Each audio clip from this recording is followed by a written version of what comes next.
So this is day 6 of the 25 push-ups for 25 days challenge for raising awareness for mental health, for things like PTSD, bipolar disorder, major depressive disorder, generalized anxiety disorder, all of the things that a lot of people face today in society, the mental health issues. And today I wanted to focus on your emotions in respect to some of your hormones.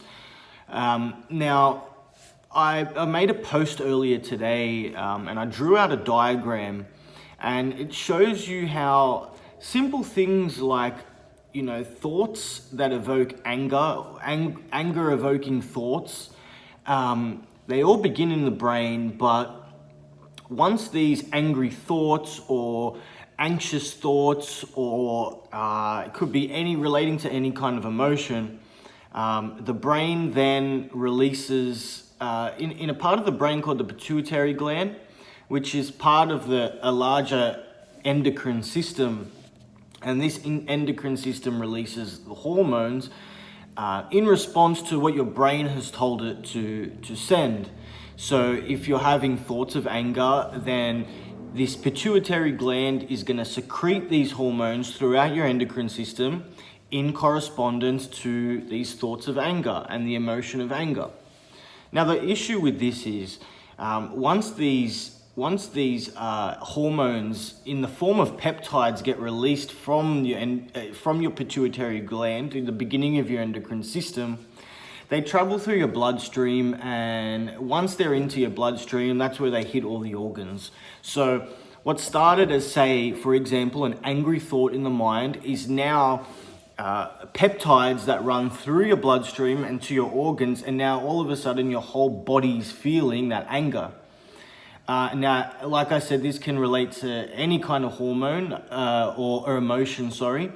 So if we go the other way around, you're feeling happy, then your body is likely to be in that state of bliss and peace and joy. And you feel that through the body. You can explain that with a feeling, a sensation throughout the body. And really, these feelings in the body get you to act or react or whatever it is. Now, the problem is, like our minds, our cells, in which these peptides are clinging onto in their receptor sites, they become conditioned to constantly,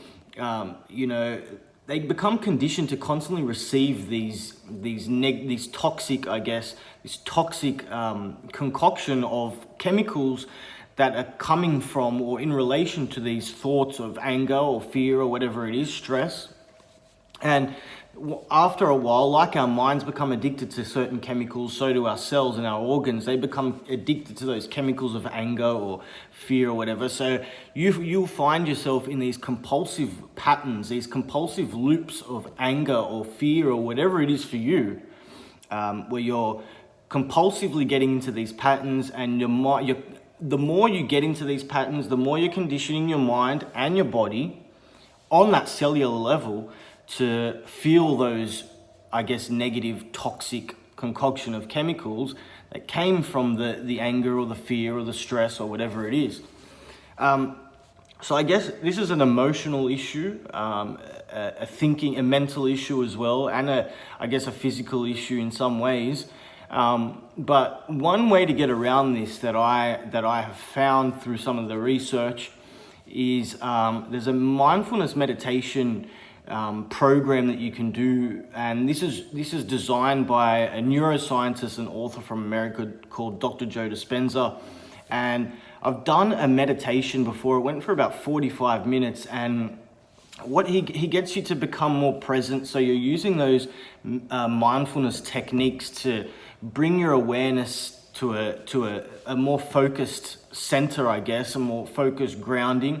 And then he gets you to think thoughts of things like gratitude and all these positive things. So yes, you're conditioning your body sometimes to feel these negative emotions, but in a meditation like this, where you're intentionally thinking about positive things like gratitude, what you're grateful for in your life, and all these kinds of things, you start to feel that gratitude or that happiness or that joy, and like the negative the negative emotions, like they lead to those peptides going into your bloodstream.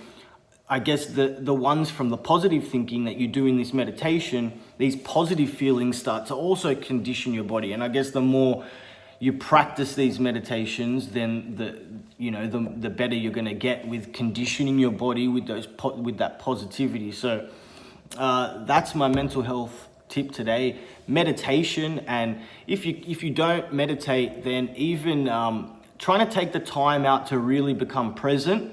And then while you're in that space of presence, starting to really intentionally think about things you're grateful for, things that make you joyful in your life. Just intentionally trying to think about and feel these positive emotions, because they do have a physiological response, I guess.